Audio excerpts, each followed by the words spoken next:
en la polidipsia primaria concentran orina solo ligeramente tras la deprivación de agua debido al lavado del intersticio de la médula renal. La osmolaridad urinaria no aumentará tras la inyección de vasopresina. Y existen, obviamente, así como hay un déficit total, también puede existir un déficit parcial de vasopresina, en lo cual vamos a ver osmolaridad urinaria inicial mayor que la osmolaridad plasmática, ¿ya? Y la osmolaridad urinaria tras la inyección de vasopresina no va a aumentar más del 50%, sino alrededor del 40-50%. Muy bien, otra vez en la diabetes insípida central vemos que la osmolaridad plasmática está aumentada, la osmolaridad urinaria está disminuida, en ambos casos, en la central y nefrogénica. Ya la osmolaridad urinaria en deshidratación es normal, pero está aumentada en la polidipsia psicógena. Eso es básicamente porque es un cuadro psiquiátrico. La osmolaridad urinaria después de añadir vasopresina va a aumentar en la diabetes insípida central, ¿sí? Tras la inyección de vasopresina, pero no va a haber ningún cambio en la nefrogénica. Esto es lo principal. Muy bien, el tratamiento de la diabetes insípida central es con acetato de desmopresina o vasopresina, que es el tratamiento de elección. Diabetes insípida central o completa, que es por vía intranasal, que es el tratamiento de elección, o vía subcutánea o incluso vía oral, con lo cual vamos a tener una respuesta inadecuada. La mejor forma, el tratamiento de elección, es por vía nasal. También se puede usar carbamazepina en cuadros de diabetes insípida central parcial, la cual estimula la liberación de hormona antidiurética. También se controla la osmolaridad urinaria y el sodio sérico cada 3 meses. En la diabetes insípida nefrogénica, el tratamiento es con diuréticos tiazídicos o amilorida. Es una respuesta no conocida. Se plantea que al reducir la carga de solutos en el riñón, aumenta la resorción en el túbulo proximal, reduciendo el flujo en el túbulo contorneado distal y permite que ocurra cierta concentración de sodio y minimice la pérdida de agua. También se puede usar clorpropamida, ¿no? Que es un fármaco que se usaba antes en diabetes. También es una sulfonilurea antigua. ¿Se acuerdan su nombre comercial? Diabinese. Sí lo conocen ahora, ¿no? El diabinese se llama clorpropamida y clofibrato. Muy bien, ahora vamos a todo lo contrario, el CIHAT o síndrome de secreción inadecuadamente alta de hormona antidiurética. Las causas del CIHAT son tumores o neoplasias cerebrales, principalmente enfermedades neurológicas como el síndrome de Guillain-Barré, esclerosis múltiple, meningitis, entre otras, traumatismos cráneoencefálicos, enfermedades pulmonares como la tuberculosis, absceso pulmonar, neumonías, asma, neoplasias. Algunos fármacos como la nicotina, la clorpropamida, otra vez la carbamazepina, fármacos antidepresivos y algunos fármacos utilizados en el tratamiento del cáncer como la vincristina. Los criterios de diagnóstico para el CIHAT son disminución de la osmolaridad plasmática, ¿ya?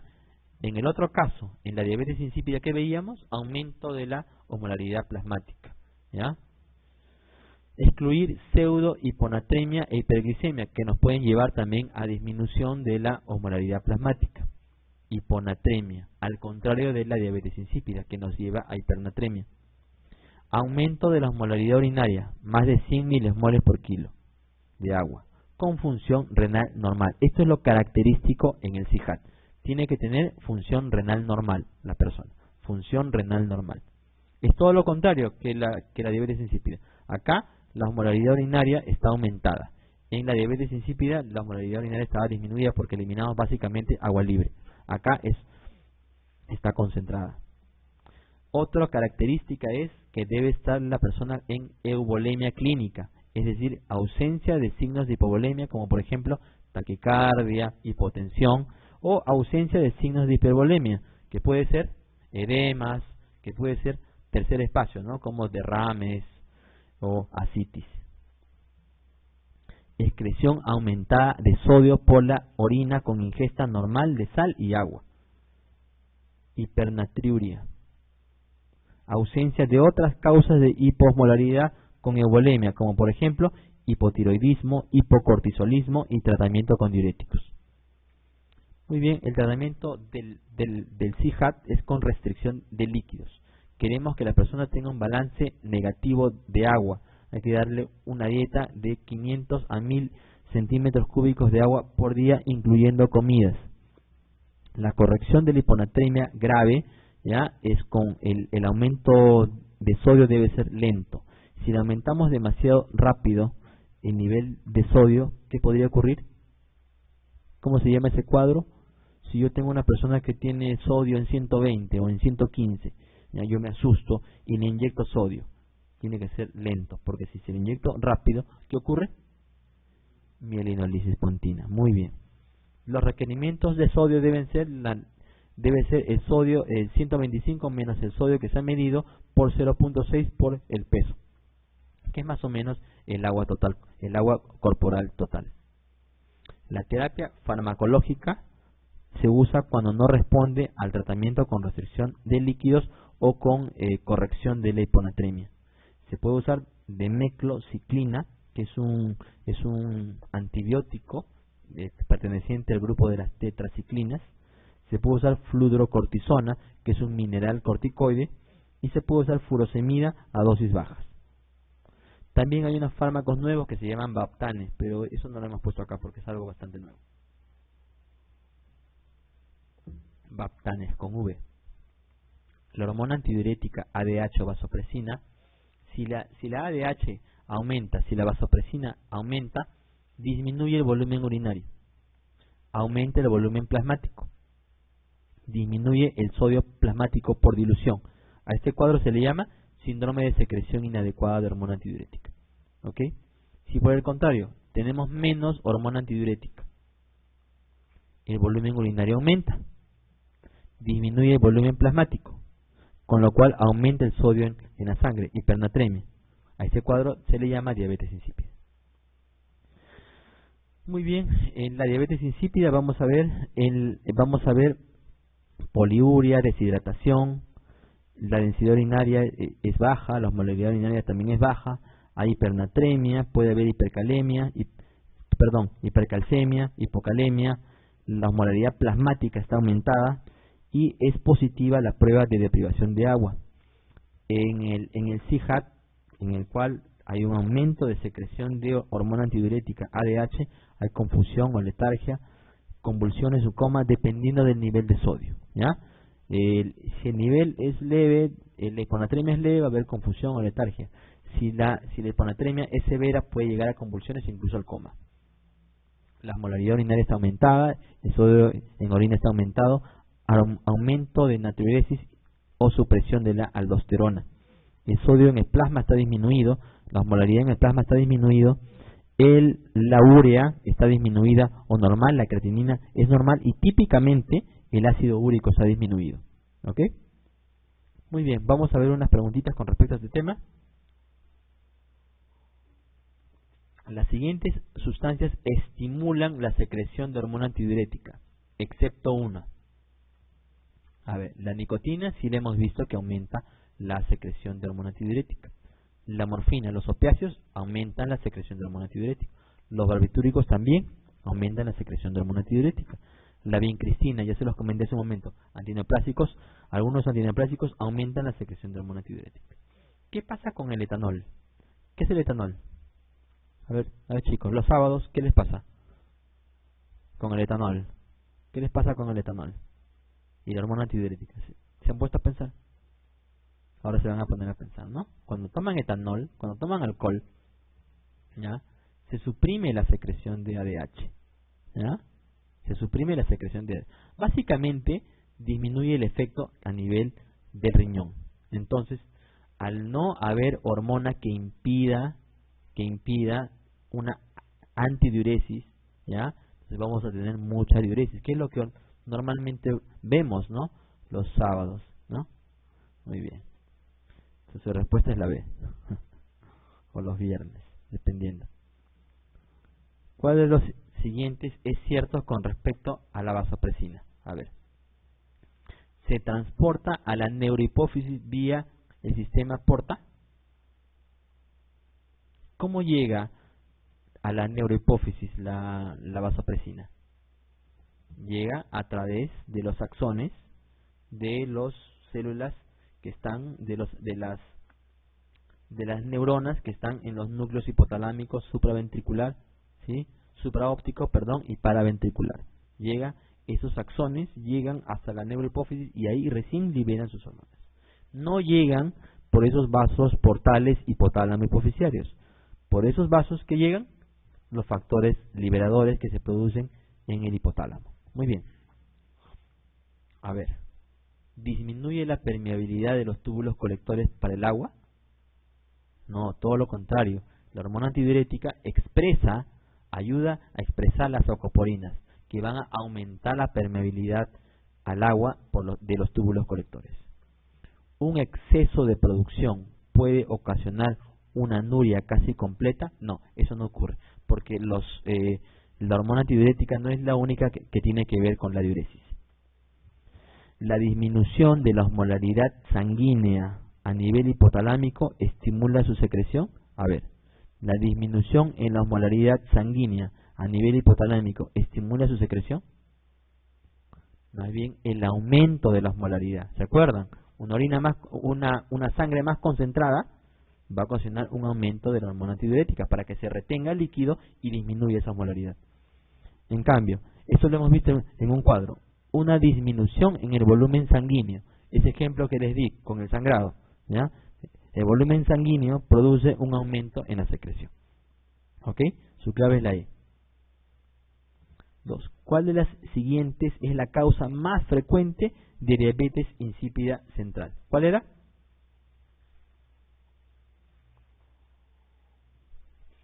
Acá hay dos que pueden discutir. La meningitis no es. Tumores hipotálamo hipofisiario no es, porque esos causan hipopituitarismo. Síndrome de Sheehan no es, porque eso también causa hipopituitarismo. Tienen estas dos, el trauma craneal y la cirugía hipotálamo hipofisiaria. ¿Cuál de estas es la más frecuente en causar diabetes insípida central? A ver, ¿el trauma o la cirugía? La cirugía, ya lo hemos visto. También el trauma es una causa importante. La cirugía hipotálamo hipofisiaria nos va a causar diabetes insípida central. Ante un paciente de hecho, las cirugías craneales en general de tumores paracelares, celares, también ocasionan cuadros transitorios de diabetes insípida.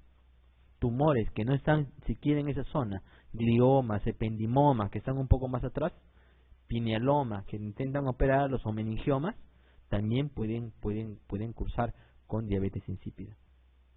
Por eso es que los cirujanos de ese área, ¿cómo se llama? Neurocirujanos, saben mucho de esto, de reemplazo con vasopresina en el postoperatorio.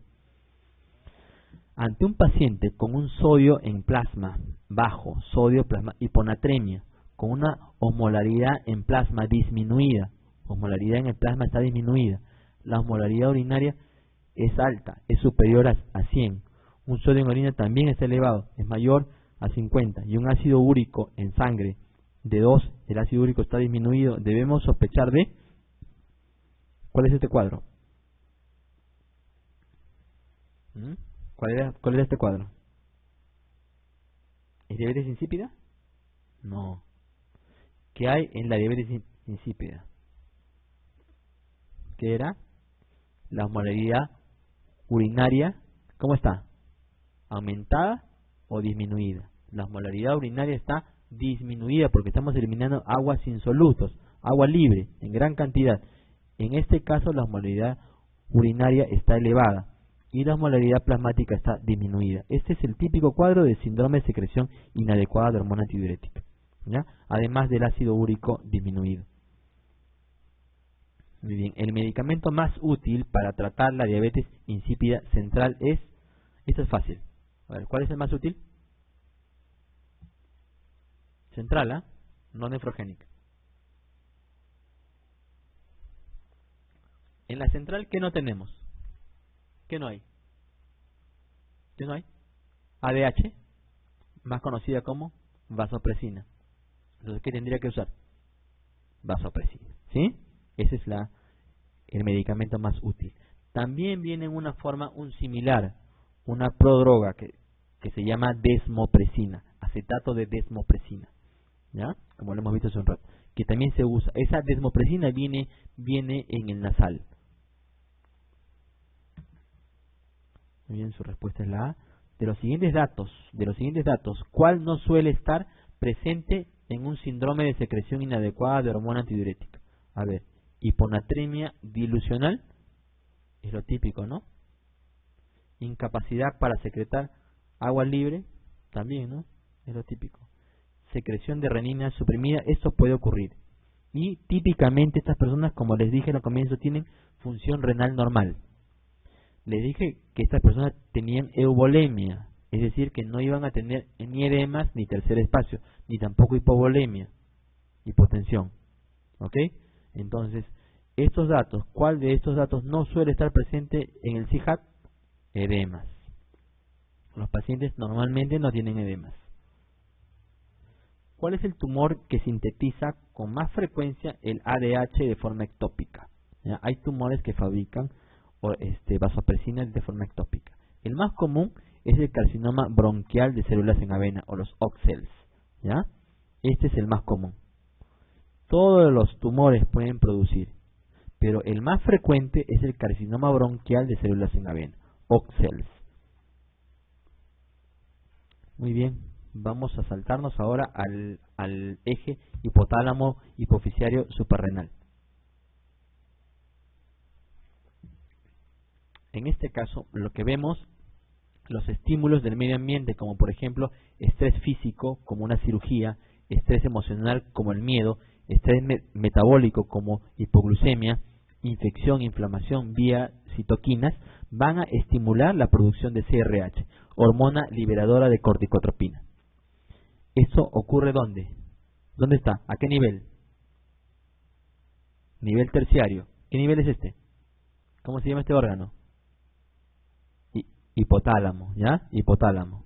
Esto viaja, otra vez, libera factores liberadores, valga la redundancia, a través de los vasos portales hipotálamo hipoficiarios, en el tallo hipotálamo hipoficiario. Esto llega a la hipófisis para que se produzca ACTH, ¿ok? O corticotropina. Y eso finalmente viaja por la sangre, llega a la suprarrenal para que se produzca cortisol. Este ejerce un efecto de feedback negativo para que disminuya la producción de CRH y de ACTH. ¿Ok? Este es el eje hipotálamo, hipófisis, suprarrenal. Muy bien, las glándulas suprarrenales tienen tres capas o tres zonas.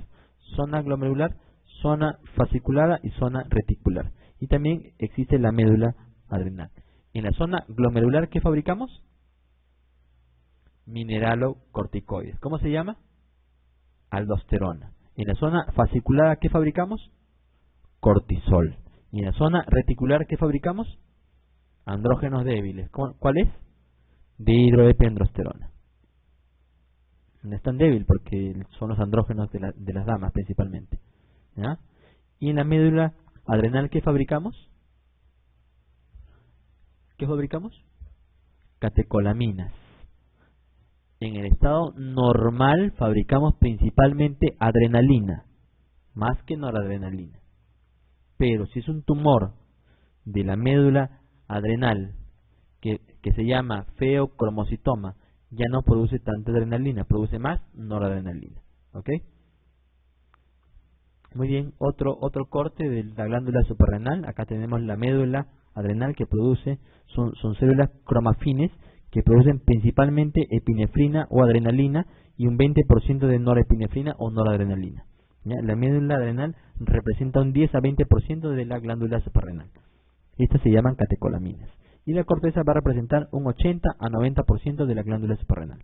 Ya tienes la zona reticular que fabrica andrógenos débiles de dihidroepiandrosterona, la zona fasciculada que fabrica el cortisol y la zona glomerular que fabrica aldosterona. Estas hormonas son esteroideas. Estas hormonas se producen desde el colesterol. Su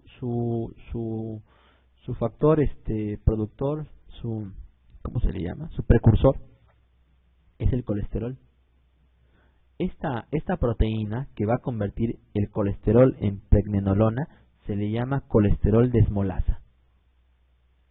Y esta proteína es inhibida por una sustancia, por un antimicótico. ¿Ustedes lo conocen? El ketoconazol.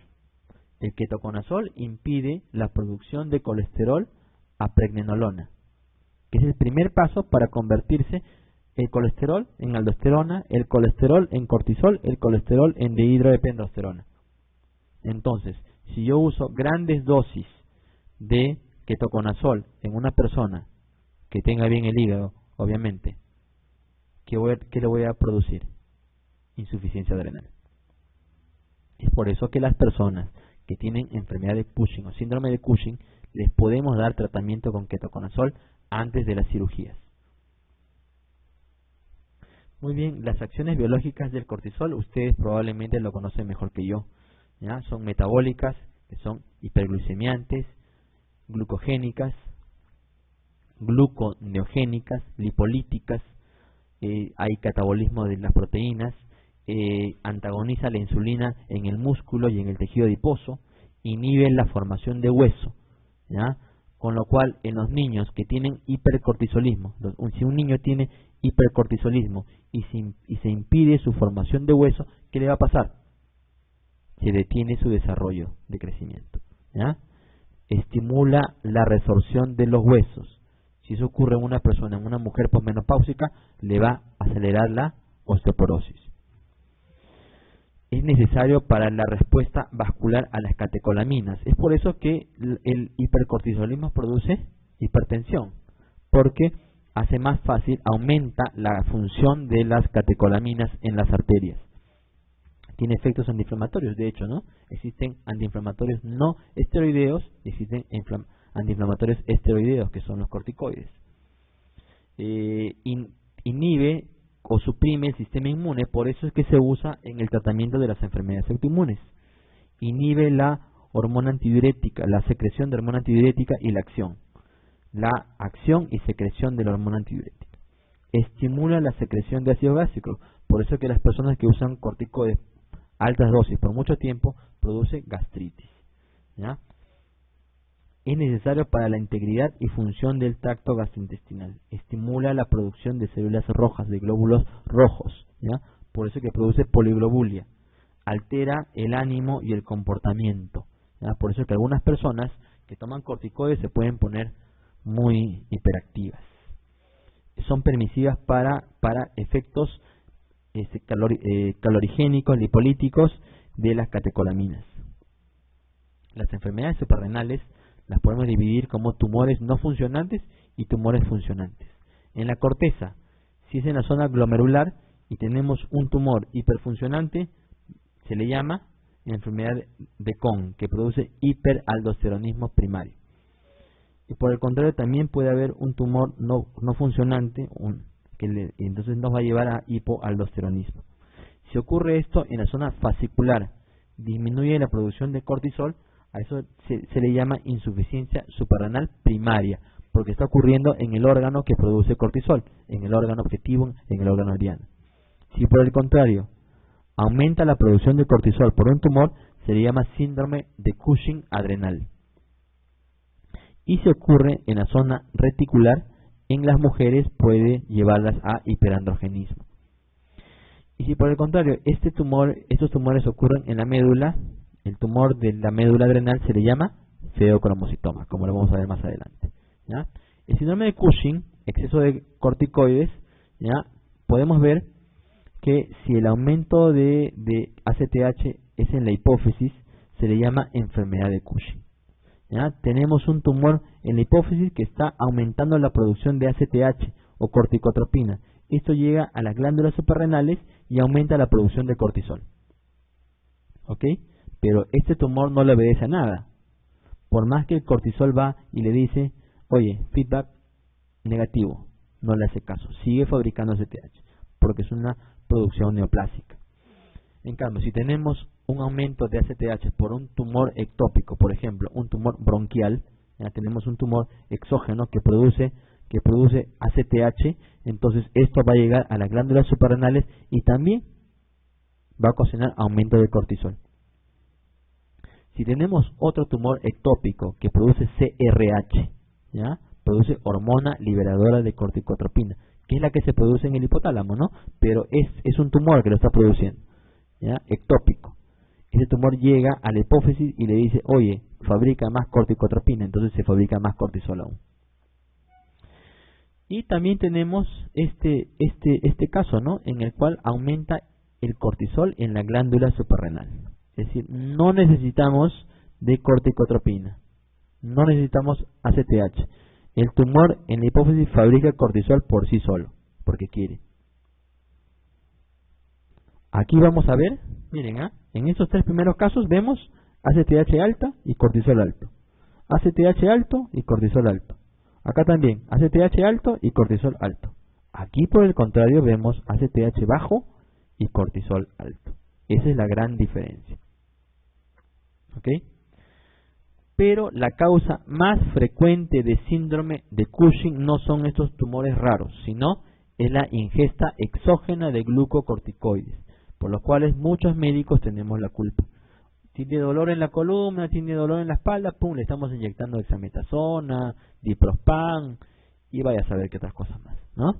Tiene tos, toma prednisona, bla bla bla. Ya saben, los primeros culpables de todo esto somos nosotros, porque la persona se siente bien y ¿qué hace? Va a la farmacia y se compra más. Muy bien, esto se caracteriza por ACTH bajo y cortisol bajo. Qué raro, ¿no? Tiene hipercortisolismo, pero su cortisol está bajo. ¿Por qué?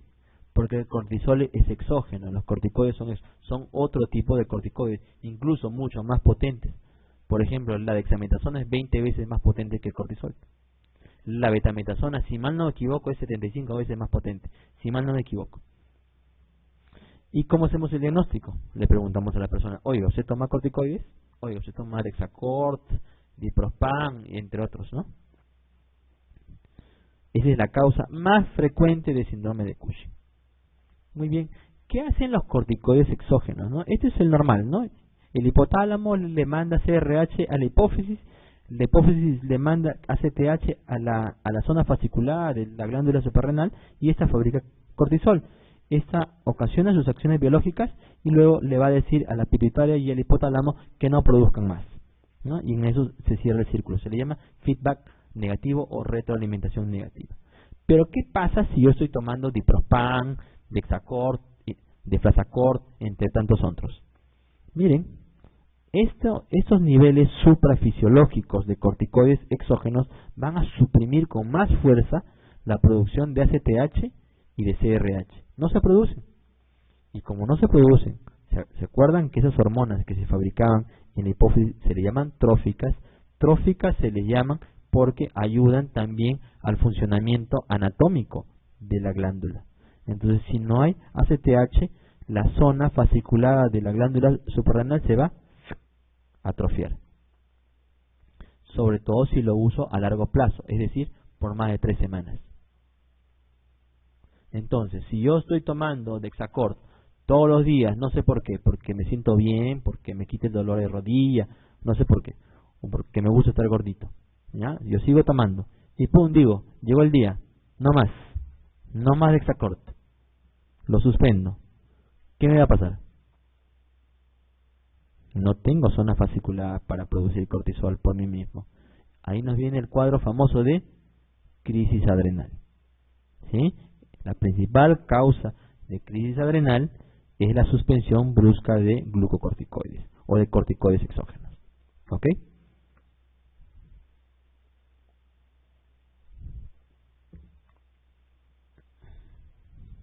Muy bien, el síndrome de Cushing se caracteriza por alteraciones emocionales, crecimiento de la silla turca en algunos casos, cara de luna llena que le llamamos fases Cushing, ¿no?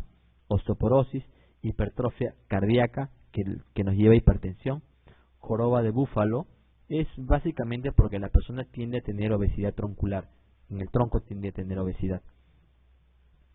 Obesidad, tumor o hiperplasia suprarrenal, dependiendo del caso, piel delgada, arrugada, tiene fragilidad capilar, estrías violáceas, eso es lo típico, ¿ya? Si ustedes ven una persona con sobrepeso y tiene estrías violáceas gruesas, piensen en síndrome de Cushing, por favor. amenorrea, debilidad muscular. ¿Por qué? Porque hay proteólisis, como hemos visto hace un rato. El cortisol produce proteólisis, destruye el músculo, entonces la persona va a tener debilidad muscular. Entonces estas personas típicamente las vemos como, las vemos gorditos en el tronco, pero las extremidades las vemos delgadas. ¿Por qué? Porque han perdido mucho músculo. Púrpura porque tiene fragilidad capilar, úlceras en la piel, entre otras, ¿no? Enlentecimiento de crecimiento que les puede ocurrir en los niños, porque eso que les dije hace un momento, detiene la formación ósea, hirsutismo, acné, intolerancia a la glucosa o diabetes, alcalosis hipocalémica, poliglobulia, miren, poliglobulia, leucocitosis y linfopenia. Muy bien, el síndrome de Cushing es muy difícil de hacer el diagnóstico, ¿ya? Es muy difícil. De hecho, considerar, mire, al sospechar el síndrome de Cushing, considerar una consulta con el endocrinólogo. Así nomás no se hace el síndrome de Cushing. Obviamente, excluir exposición a corticoides exógenos y realizar uno de los siguientes test. Lo que usamos acá en el Perú son la colección de orina de 24 horas y medimos cortisol libre en orina en esta colección. ¿Ok? O en la noche le damos 2 pastillas de dexametasona de 1 miligramo y esperamos que en la mañana el cortisol deba estar suprimido. Y si la persona tiene síndrome de Cushing, normalmente eso está aumentado, ¿ya? Porque no le hace caso, tiene tanto CTH que sigue fabricando cortisol, entonces no se suprime. Considerar errores en estos tests y considerar incluso un test de 2 miligramos de dexametasona en 48 horas en ciertas poblaciones. Si alguno de estos exámenes es normal, vamos a realizar 1 o 2 de los estudios arriba mencionados. Es decir, si yo tengo el cortisol libre en orina por 2 veces elevado, le hago también una prueba de confirmatoria de supresión con dexametasona, ¿sí? Para estar más seguro. Y si esto sigue siendo anormal, ya vamos a en ciertas poblaciones considerar incluso una prueba con CRH y dexametasona. Ya esto es mucho más especializado. Y si esto persiste estando anormal, entonces vamos a hacer el diagnóstico de síndrome de Cushing. No es muy fácil hacer el diagnóstico de Cushing. El síndrome de Cushing, el tratamiento es cirugía, ¿ya? No es como la prolactina. El tumor de prolactina se trata con agonistas dopaminérgicos. En cambio, la acromegalia y el síndrome de Cushing se tratan con cirugía pituitaria o cirugía adrenal, de ser el caso, ¿no? Si es un tumor adrenal que está ocasionando síndrome de Cushing, hacemos cirugía adrenal.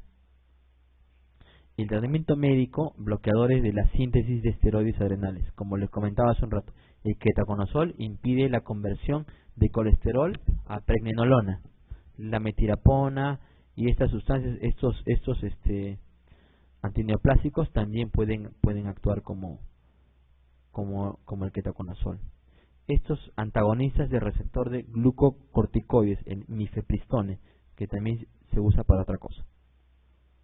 Y fármacos como la ciprotadina, ritanserin, valproato, octreotide, cabergolina y bromocriptina y pioglitazona. El tratamiento médico es lamentablemente tiene poco resultado en el síndrome de Cushing. El Cushing exógeno se trata con supresión progresiva de la administración de corticoides. ¿Ok? Porque si uno suspende bruscamente, ¿qué ocurre? Crisis adrenal. Entonces tenemos que dejar poco a poco que esa zona fascicular vuelva a crecer. Muy bien, unas preguntitas con respecto a esto. La liberación del ACTH por la hipófisis no está controlada por...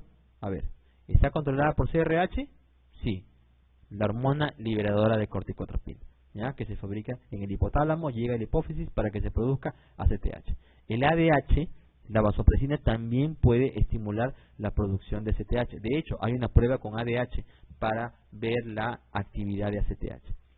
El cortisol plasmático, ¿no? Si hay mucho cortisol endógeno, le va a decir a la hipófisis que no fabrique mucho ACTH. El ciclo sueño-vigilia, ¿no? No se olviden que en las mañanas tenemos un pico de cortisol y eso es como consecuencia de un aumento de producción de ACTH. La renina no tiene nada que ver en esto, ¿ya? La renina tiene que ver con la aldosterona, por el eje renina-angiotensina-aldosterona.